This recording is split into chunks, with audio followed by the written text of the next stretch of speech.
the people who are connected to you. And if you don't take seriously the weight of the people who are coming, you will live carelessly and self-centered, and you will mismanage the doors that God gives you. Preach, man of God.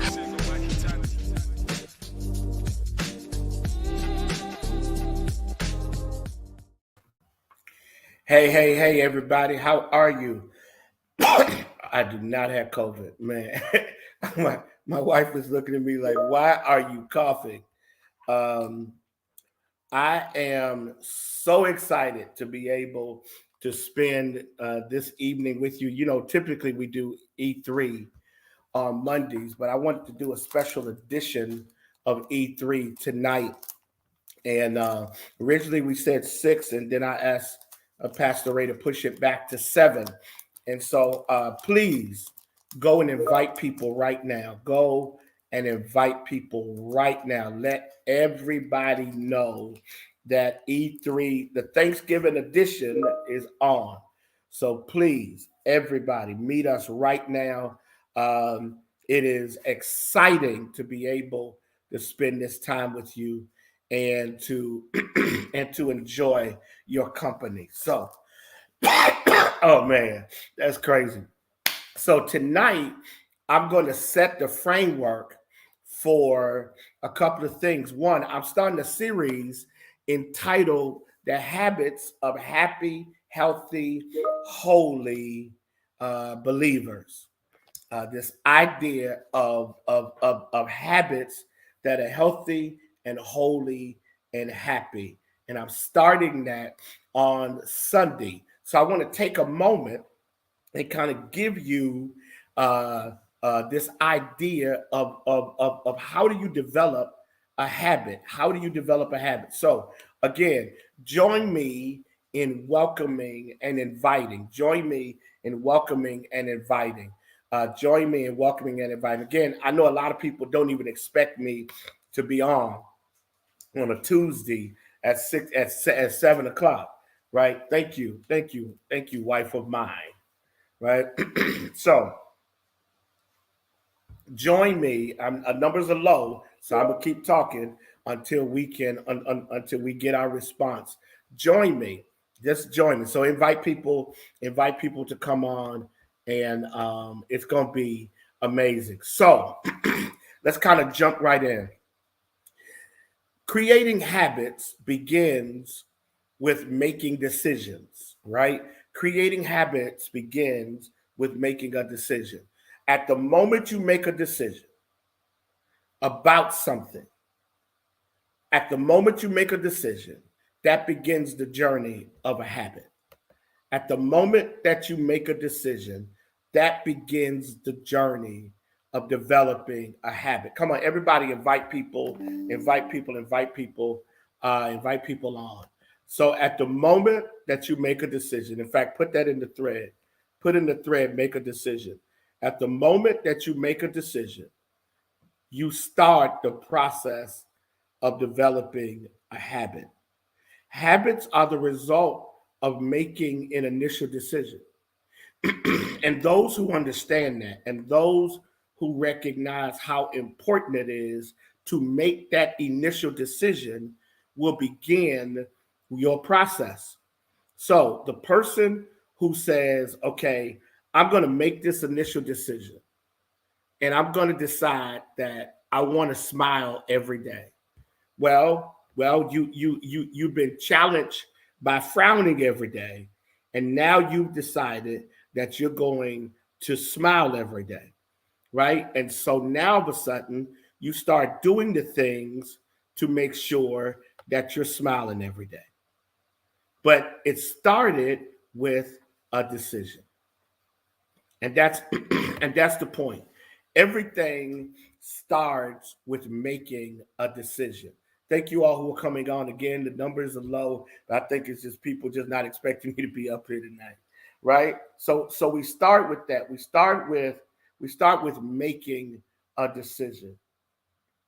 Well, here's the other thing. We go from making a decision to not allowing there to be any reasons why we don't keep the decision. So we have to also decide that there will be no exceptions, that there will be no exceptions when it comes to me making a decision. I am not going to negotiate or make an exception when it comes to the decision. So the moment that I make a decision, the moment that I decide that I'm going to do this, now I make no exceptions. I don't make any excuses. I don't cut a deal. I don't say, well, you know what? I won't do it today, but I'll pick it up tomorrow. No, you've got to make a decision that you're going to make a decision. And then you're going to keep the decision that you made. Here's the other thing. Tell others you're practicing new behavior, right? Tell others you're practicing new behavior. Again, I'm laying the groundwork for what I'm going to do starting Sunday when I talk about habits, right? Habits of people who are healthy, holy, and happy, right? Habits for happy, holy, healthy people, right? So I'm going to now tell others that I want to smile every day. I'm going to give others the space to enter my space and understand what I'm trying to get done. Here's the fourth thing. You got to visualize the new habit. You got to actually sit around and go, okay, how will I look if I'm better at life? How will I look if I continue to do this? And how does doing this look? Now, all of a sudden, I've made a decision. I have no excuses or exceptions. I'm sharing that I'm trying to do this. And now I'm visualizing it. And then I add this final piece to it. I create an affirmation. I feed the habit with declarations that feeds me. I feed the habit with declarations that feed me. And what becomes amazing is that now I begin to feed the habit with declarations, with affirmations. And this creates a resolve in me. Okay? And I'm going to deal with this again on Sunday because I want you to understand that until you create a habit, you're never going to be happy until some of this stuff becomes habitual. If you want to be happy in life, if you want to be healthy in life, you want to be holy in life, you got to create some habits, some non-negotiable things that you do that is not up for discussion. This is my habit. This is my practice. And it's built on principles, and I follow it every day. Now let's go deeper. Tonight, I want to talk about the habit of gratitude. Gratitude is showing appreciation. Gratitude is a positive, optimistic look at life, and it's learning to celebrate. It's learning to see the positives, and it's learning to declare them. Gratitude is saying thank you. It's showing appreciation. It's living in a reality where you are comfortable celebrating other people, but you're comfortable expressing that celebration in a way that is pure and in a way that is confirming. Gratitude is amazing because when you show gratitude, you find yourself engaged in life at a different level. It's time to be grateful. And I understand that this is Thanksgiving, but I want to suggest that you want to be grateful beyond Thanksgiving. I want to suggest that you want to be grateful beyond Thanksgiving. That you don't want to just spend 1 week a year being overly grateful and overly appreciative, and then you go back to that. No, I want to tell you that when you become a person of gratitude, everything about your life becomes amazing. Psalm 118:24 says, "This is the day that the Lord has made. I will rejoice and be grateful for it. I will rejoice and be glad in it." It is an intentionality. It's intentional. That the person who is grateful is intentional in the work that they do, in the life that they live, in the relationships that they build. And so I'm not going to keep you very long. It's 7:10. I said I only do about 20, 25 minutes tonight. And so And so let me share a couple of important things with you, right? Hey, Pastor Jeffrey Dennis, let me share a couple of important things with you. Here's the first thing. Gratitude makes you optimistic and generous. Gratitude makes you optimistic and generous. It's amazing how someone who becomes grateful, how someone who operates in gratitude, it's amazing how optimistic they are about everything in life. It's amazing how when things happen to them, the way they view it is through the lens of gratitude. In Job, it says, the Lord gives and the Lord takes away. Blessed be the name of the Lord. Naked I came into this world, naked I'm going to leave. Job found a way to be grateful even with all of that pain. He found a way to be grateful even with all that disappointment. He found a way to be grateful. And here's what I've discovered. When you are grateful, my God, when you live in gratitude, you want to know what really happens? When you live in gratitude, you want to know what really happens? Here's what really happens. When you live in gratitude, you find the ability to see good in the worst. In Philippians chapter 4, what does it say? I love it. Philippians chapter 4 is an amazing passage. And it says, think on being, whatsoever things are true and gracious and wonderful and amazing. And I'm throwing in words. But it says, think on these things. Whatsoever things are true and gracious and amazing and honorable and joyous and kind. Think on these things. Gratitude is the work of the mind before it's the work of the mouth. Wow. Gratitude is the work of the mind before it's the work of the mouth. When you are a person of gratitude, it starts in your mind. It starts in your inner life. So if your inner life is jacked up, and if you're filled with anger, and if you're filled with disappointment, and if you're filled with despair, and if you feel with frustration, and if you feel with unforgiveness, if your heart is never a place of purity, your actions may never be perfectly pure. But if your heart is a place of purity, and whatsoever things are true and just and honorable, you think on these things and then you will practice them. And now your heart becomes a place of gratitude. God, make this my heart. And then you become a giver. You become generous. I've discovered that people who struggle to give are people who lack gratitude. Gratitude creates optimism, and optimism creates giving, generosity. Martin Seligman once asked 411 people to write a personal letter of gratitude to another person in their life. And it says that this activity was so amazing because it increased happiness and satisfaction and future prediction. And future prediction scores compared to a control group that didn't write it. He challenged 411 people to write a letter of gratitude to somebody. And he says their disposition and their attitude got improved. If you're having a bad day or a tough day, find reasons to be grateful and you'll be amazed. Find people to be grateful for. Find opportunities to communicate to somebody that you're grateful for them. And what it's going to do is that it's going to improve your day because you will look at life and go, wow, I have reasons to be grateful. I have reasons to be grateful. Today, I have reasons to be grateful. My wife and my children are my reasons to be grateful.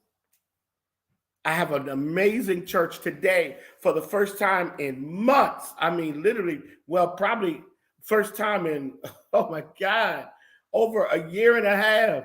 I actually was at church on a Tuesday. I was at church today, right?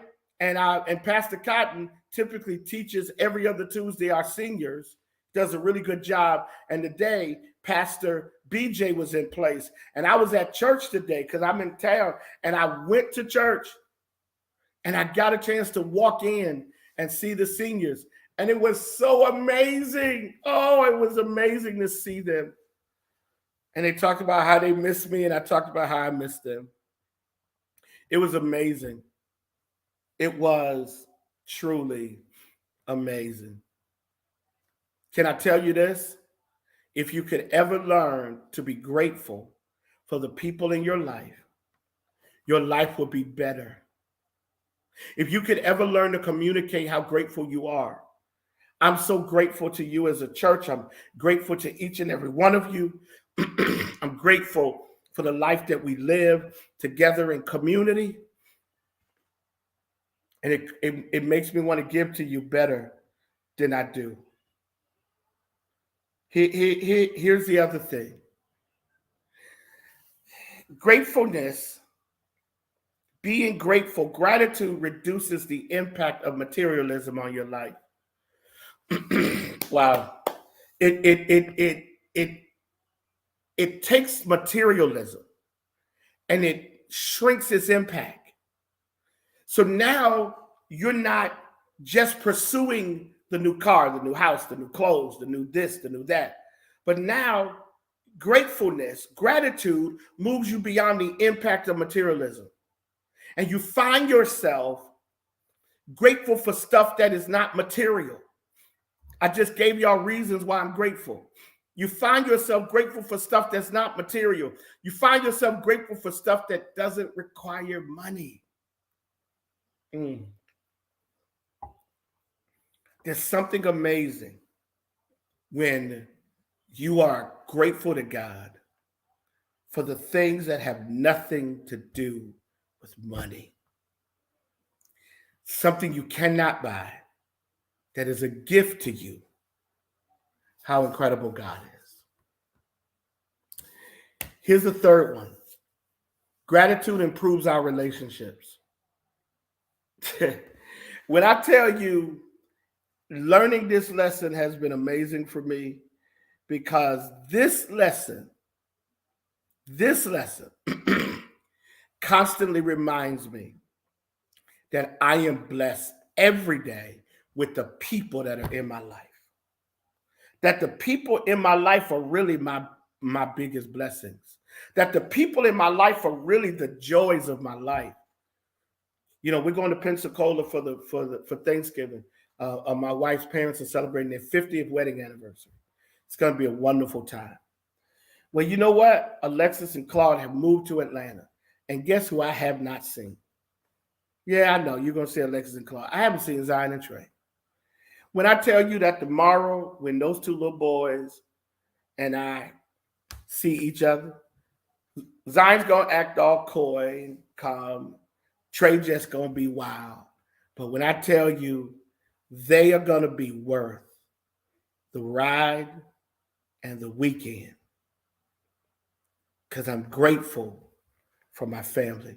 I'm grateful for my friends who walk with me through life.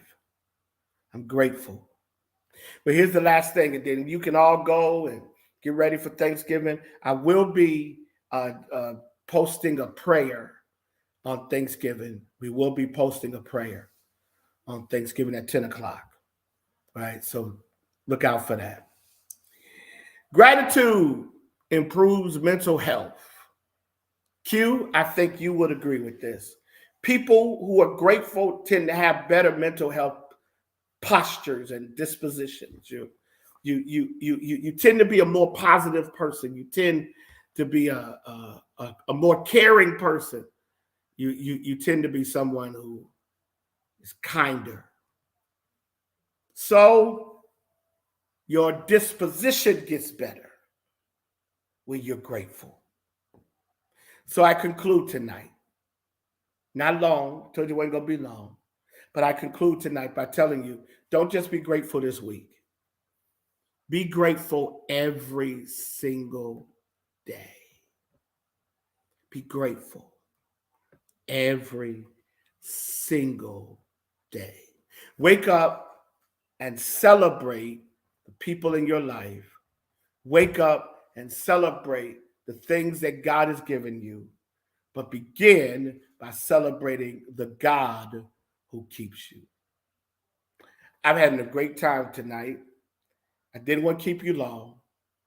This is E3, the Thanksgiving edition. And tonight it's been about gratitude. Have a great week. I'll see y'all Sunday. I'm back. I'll see y'all Sunday. I love you guys. Take care. Enjoy life. And choose to be grateful. Good night.